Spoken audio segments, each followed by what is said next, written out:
రాష్ట్రంలోని వివిధ ప్రాంతాల నుంచి పెద్ద ఎత్తున విజయవాడకు నిత్యావసర సరుకులు చేరుకుంటున్నాయి. వరద ప్రభావిత ప్రాంతాల్లో సరుకుల పంపిణీ జోరుగా సాగుతోంది. 3 రోజుల్లో వరద బాధితులందరికీ నిత్యావసరాలు పంపిణీ చేయడమే లక్ష్యంగా ప్రభుత్వం పంపిణీ చేపట్టింది.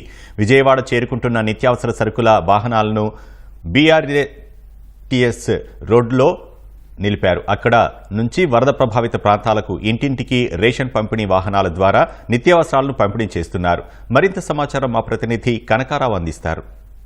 వరద బాధితులు ఆదుకోవడానికి రాష్ట్ర ప్రభుత్వం అన్ని రకాల చర్యలు చేపట్టింది. ఇప్పటికే అనేక ప్రాంతాలు మునిగి ఉన్నాయి, మరికొన్ని ప్రాంతాలు తేరుకున్న. దీంట్లో పారిశుద్ధ్య పనులు వేగవంతం చేశారు. యనమల కుదురు రామలింగేశ్వర నగర్ ప్రాంతంలో పూర్తి స్థాయిలో వరద అయితే తగ్గిపోయింది. ఆ ప్రాంతంలో పారిశుద్ధ్య పనులు వేగవంతం చేశారు. నిత్యావసర సరుకులు కూడా నిన్నటి నుంచి పంపిణీ ప్రారంభించింది. నిత్యావసర సరుకుల పంపిణీకి సంబంధించి రాష్ట్రంలోని అన్ని ప్రాంతాల నుంచి పెద్ద ఎత్తున ఇక్కడ నిత్యావసర సరుకులు చేరుకున్నాయి. వాటన్నింటినీ కూడా విజయవాడలోని BRTS రోడ్లో పెట్టారు. మనం చూడొచ్చు, సుమారు 300 వాహనాల ద్వారా రాష్ట్రంలోని వివిధ ప్రాంతాల నుంచి నిత్యావసర సరుకులు ఈ విజయవాడకు చేరుకున్నాయి. ప్రధానంగా ప్రజలకి రోజువారీ అవసరమైన ఉల్లిపాయలు, బంగాళాదుంపలు, బియ్యం, కందిపప్పు, ఆయిల్ ఇవన్నీ కూడా రాష్ట్ర ప్రభుత్వం పంపిణీ చేస్తుంది. వీటన్నిటిని కూడా నిత్యావసర ఇంటింటి రేషన్ వాహనాల ద్వారా సరఫరా చేస్తుంది. ప్రజలందరికీ కూడా ఇవన్నీ ఉపయోగపడేవే. ఈ ప్రస్తుతం వరద ప్రభావిత ప్రాంతాల్లో ఉండే ప్రజలకి నిత్యావసర సరుకులు లేక చాలా ఇబ్బంది పడుతున్నారు. అదేవిధంగా ఆహారం కూడా చాలా ఇబ్బంది పడుతున్నారు. సింగనగర్ ప్రాంతంలో ఈరోజు నిన్నటి నుంచి వరద క్రమంగా పెరుగుతోంది. దీంతో ప్రజలు కూడా ఆందోళన వ్యక్తం చేస్తున్నారు. అలాంటి ప్రజలందరూ కూడా ఈ పంపిణీ చేసే నిత్యావసర సరుకులు అనేవి ఎంతో ఉపయోగపడతాయి. దీంతో పాటు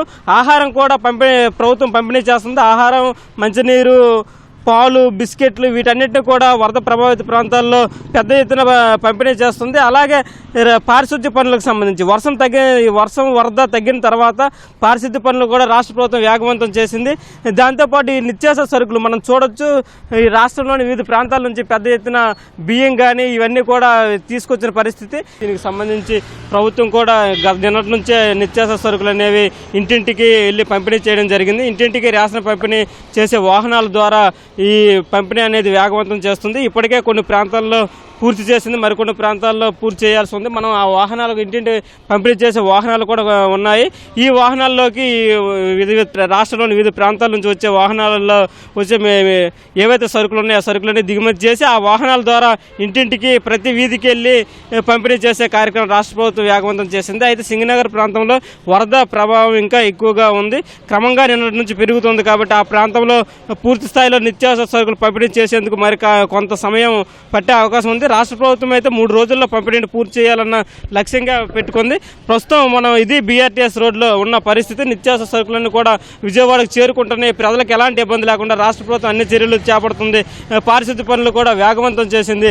ప్రజలకు అవసరమైన ఆహారం కానీ, మంచినీరు కానీ, పాలు ఇవన్నీ కూడా అందుబాటులో ఉంచింది. దీని పట్ల ప్రజల నుంచి కూడా హర్షం వ్యక్తం అవుతున్న పరిస్థితి అయితే ఉంది. ఇది తాజా పరిస్థితి. కేవలం గోపితో కనకారావు, ఈటీవీ న్యూస్, విజయవాడ నుంచి. Water studio.